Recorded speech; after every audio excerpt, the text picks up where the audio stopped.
কাবা এবং নবীর জন্ম হলো আরব দেশে, তাই মুসলমানে আরব দেশকে ভালোবাসে।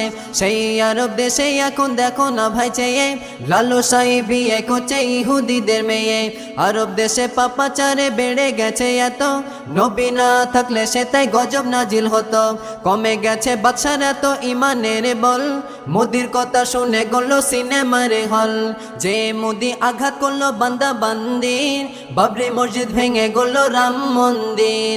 বেদিনদের কথায় যখন চলবে মুসলিম জাতি, নিভে যাবে তাদের জ্বলা ইমানের বাতি। বোকা মুসলমানে কেন গাফেল হয়ে আছে, দাজ্জালে ওদিকে জন্ম হয়ে গেছে। দাজ্জালে জন্ম হয়ে গেছে, সাগরে তার বাধা আছে। দুনিয়ায় সে আসবে কখন জেনে